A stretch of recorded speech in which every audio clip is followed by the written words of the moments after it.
اب آپ نے سوچا کہ میں نے یہ کہہ دیا ہے تو کافی ہے. سیدہ کو اس قدر برا لگا کہ یہ آیا ہے اور آ کر رسول پاک صلی اللہ علیہ وآلہ وسلم کی شان میں گستاخی کر گیا اور بد دعا کے الفاظ کہہ دیے. تو فرماتی ہیں السلام علیک ولعنت اللہ، تجھے موت آئے اور تجھ پہ اللہ کی لعنت پڑے. رسول اکرم صلی اللہ علیہ وسلم نے مسکراتے ہوئے انہیں دیکھا اور فرمایا عائشہ نہیں، بس اتنا ہی کافی ہے جتنا اس نے کہا، اور میں نے جواب دے دیا تھا نا.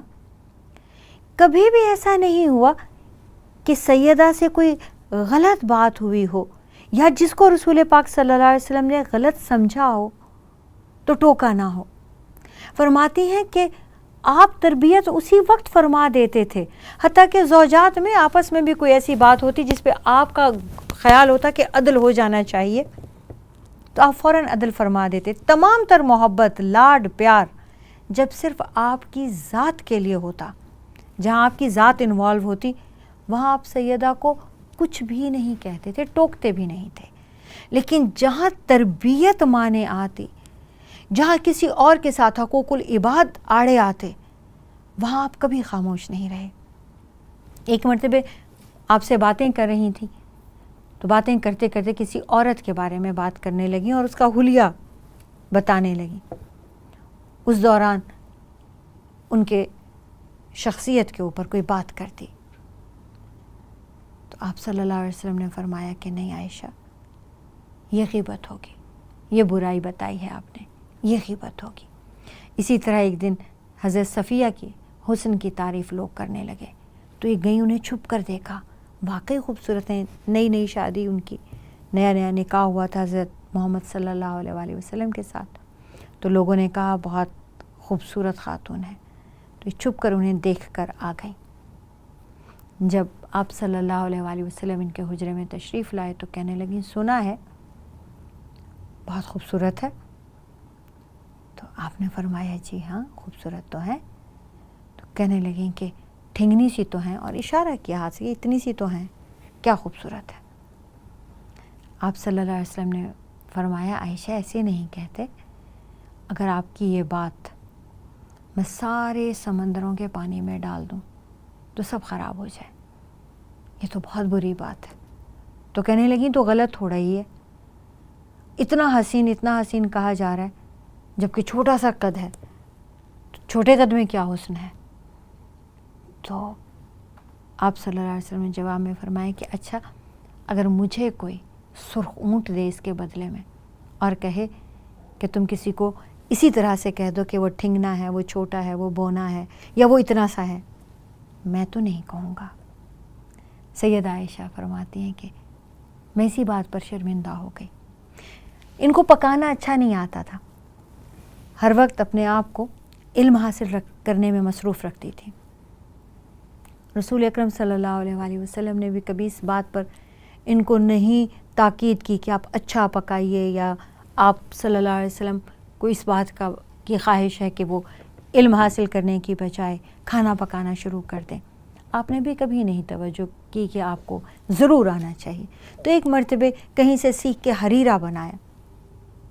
اب آپ نے تو اسے تناول فرمایا اور بڑی خوشی سے اور خوش ہو گئے، لیکن سیدہ سودا کو جب پیش کیا تو انہیں پسند نہیں آیا، انہوں نے منع فرما دیا. اب حضرت عائشہ کو بہت برا لگا، میں نے اتنی محنت سے پکایا ہے، سیدہ سودا ملنے آئی ہیں اور سامنے رکھتی ہوں وہ کھاتی نہیں. تو انہوں نے اٹھا کے ان کے منہ پہ لگا دیا. اب سیدہ سودا نے شکایتاً رسول اکرم صلی اللہ علیہ وآلہ وسلم کی طرف دیکھا تو آپ نے سیدہ سودا سے کہا کہ آپ بھی ایسا ہی کریں، یہ اٹھائیں اور ان کے ہونٹوں پہ لگا دیں.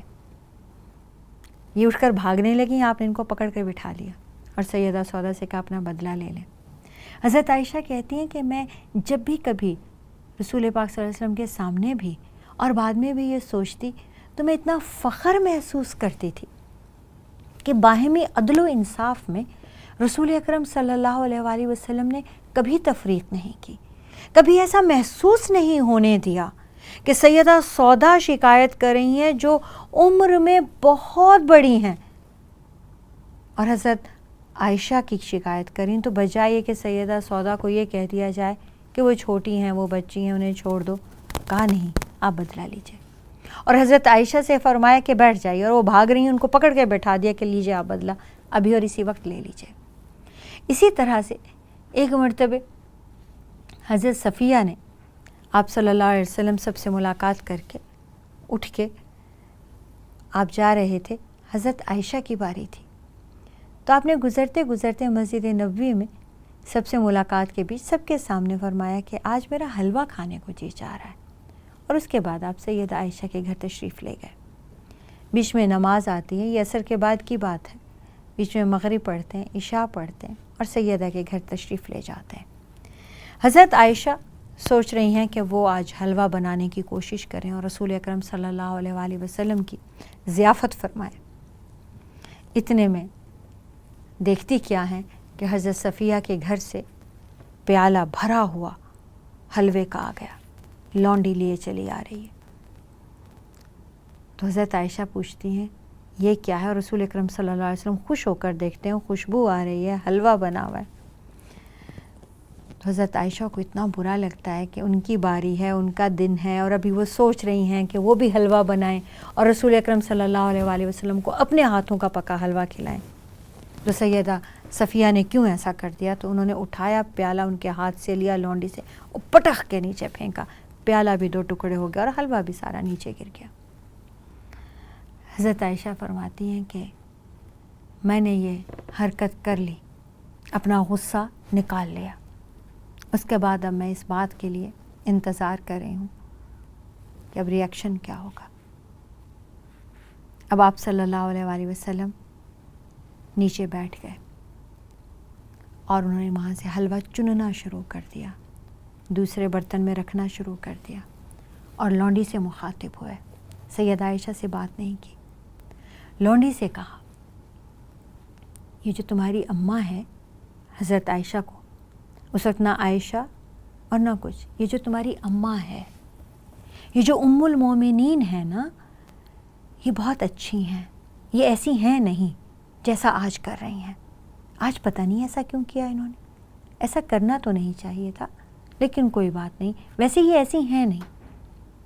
اب حضرت عائشہ فرماتی ہیں کہ میں تو پریشان کہ یہ میں نے کیا کیا، بجائے کہ رسول پاک صلی اللہ علیہ وآلہ وسلم مجھے خفا ہوں، مجھے ڈانٹ دیں، بجائے کہ مجھے یہ پوچھیں کہ یہ تم نے کیا کیا، کیوں کیا، وہ میری تعریف کر رہے ہیں اور اس لونڈی کو کیا کہہ رہے ہیں. فرماتے ہیں کہ ماں کی غیبت نہیں کرتے. اب وہ اس لونڈی سے یہ کہنا چاہ رہے ہیں کہ جا کر حضرت صفیہ سے یہ مت کہنا کہ سیدہ عائشہ نے ایسا کیا، آپ کے بھیجے ہوئے تحفے کا یہ سلوک کیا، یہ مت کہنا. اب وہ یوں نہیں فرما رہے ہیں کہ ماؤں کی غیبت نہیں کرتے، ایسی ہیں نہیں، پتہ نہیں شاید آج طبیعت ٹھیک نہ ہوگی. سیدہ عائشہ کہتی ہیں کہ لونڈی آپ صلی اللہ علیہ وآلہ وسلم کی بات کو پا گئی، کہنے لگی یا رسول اللہ میں سمجھ سکتی ہوں، میں صفیہ سے جا کر نہیں بتاؤں گی، میں اس بات کو امانت رکھوں گی، میں ام المومنین عائشہ کی غیبت نہیں کروں گی. اس کے بعد سیدہ عائشہ کی طرف آپ صلی اللہ علیہ وآلہ وسلم نے اطمینان سے دیکھا، جیسے کہ تسلی ہو گئی. تو سیدہ عائشہ کہتی ہیں کہ مجھے اس قدر شرم آئی کہ میں نے کہا یا رسول اللہ اور پیالہ، یعنی کہتی میں شرمندہ ہو کر کہا یا رسول اللہ اور پیالہ بھی تو توڑ دیا میں نے. تو آپ نے مسکرا کے جواب میں کہا تو اپنا دے دو. کہتی ہیں میں بھاگتی ہوئی اٹھی اور میں نے اپنا برتن لا کے ان کو دے دیا اور میں آپ صلی اللہ علیہ وسلم کے ساتھ مل کر نیچے سے حلوہ چننے لگی اور سوچنے لگی کہ دنیا میں کوئی ایسا شوہر بھی ہوتا ہوگا، کتنی خوش قسمت ہوں میں، مجھے اللہ تعالیٰ نے ایسے شوہر عطا کیے. اسی طرح سے سیدہ عائشہ فرماتی ہیں کہ میں ایک دن سو رہی تھی تو میں نے کروٹ لی تو میں نے دیکھا رسول اکرم صلی اللہ علیہ وسلم گھر سے باہر تشریف لے جا رہے ہیں. میں نے ان کا پیچھا شروع کر دیا، میں ان کے پیچھے پیچھے چلنے لگی یہاں تک کہ وہ جنت البقیع پہ جا کے رک گئے. تو میں دور سے دیکھ رہی تھی کہ رسول پاک صلی اللہ علیہ وآلہ وسلم وہاں پر رکے اور آپ نے دعا مانگی.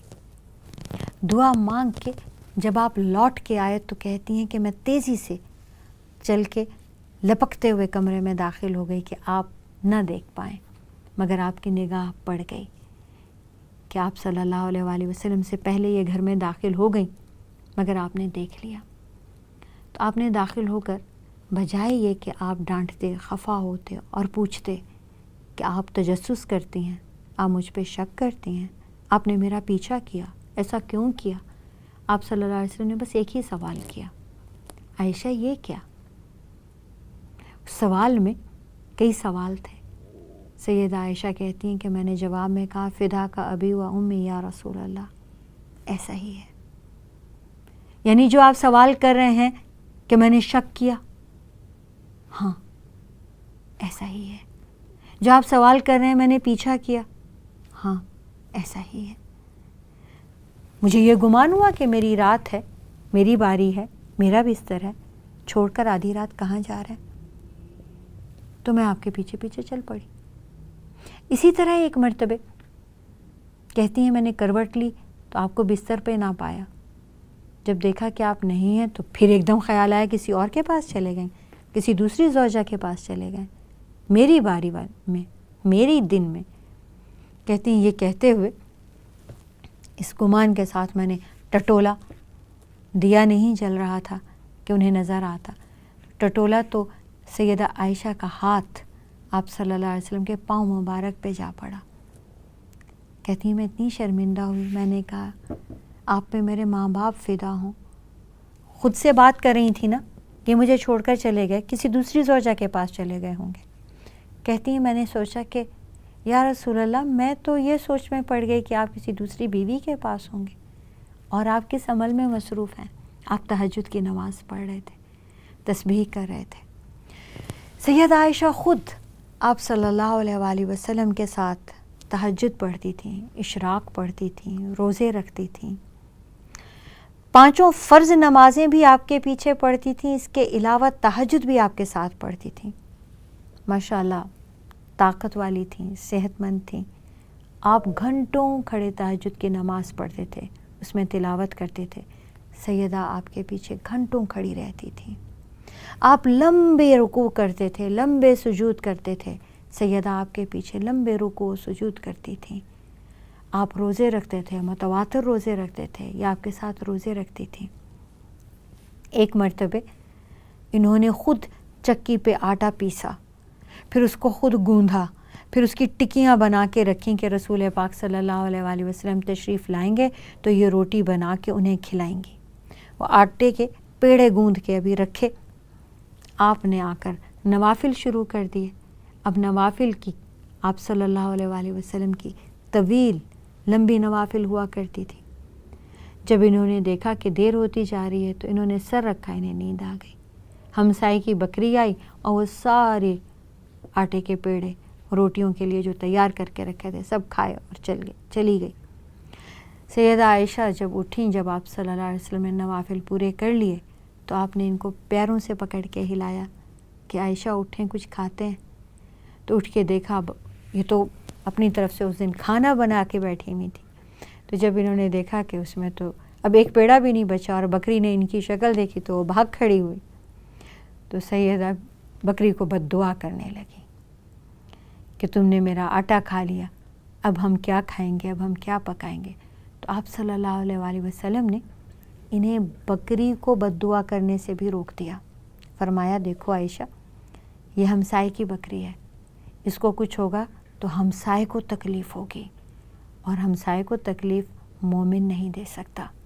ایک دن کہتی ہیں کہ میں نے کہا یا رسول اللہ کون سا ہمسایہ زیادہ حقدار ہے اس بات کا کہ اسے تحفہ بھیجا جائے؟ تو آپ نے فرمایا جس کا دروازہ تمہارے دروازے کے قریب ہو. ایک مرتبہ فرماتی ہیں کہ سوسمار ایک جانور ہے جسے گوہ بھی کہتے ہیں، کسی نے اس کا گوشت بھیجا رسول اکرم صلی اللہ علیہ وآلہ وسلم کے پاس. آپ کو وہ پسند نہیں تھا. تو جب آپ کو وہ پسند نہیں تھا تو سیدہ عائشہ نے کہا پھر پکانے کا کیا فائدہ جب آپ نے کھانا نہیں ہے؟ تو کہنے لگی یا رسول اللہ یہ کسی محتاج کو، کسی غریب مسکین کو دے دوں، جب آپ نہیں کھائیں گے تو میں کیوں پکاؤں؟ تو آپ نے فرمایا، آپ نے یوں تربیت فرمائی سیدہ کی کہ عائشہ دیکھو، جو چیز تمہیں پسند نہیں اپنے آپ کے لیے، وہ کسی دوسرے کو بھی مت دو۔ ایمان والا مومن وہ ہوتا ہے جو اپنے لیے جو پسند کرے وہی دوسرے کے لیے پسند کرے۔ اسی طرح سے فرماتی ہیں کہ ایک مرتبہ میں نے کہا یا رسول اللہ کہاں تک ہدیہ یا تحفہ بھیجا جائے؟ تو آپ صلی اللہ علیہ وسلم فرماتے ہیں کہ جہاں تک کھانے کی خوشبو جائے، پانی ڈال دو، شوربہ زیادہ کر دو، اگر تمہارے گوشت کی خوشبو جتنے گھروں تک جا رہی ہے اتنے گھروں تک تھوڑا تھوڑا سالن بھیج دو۔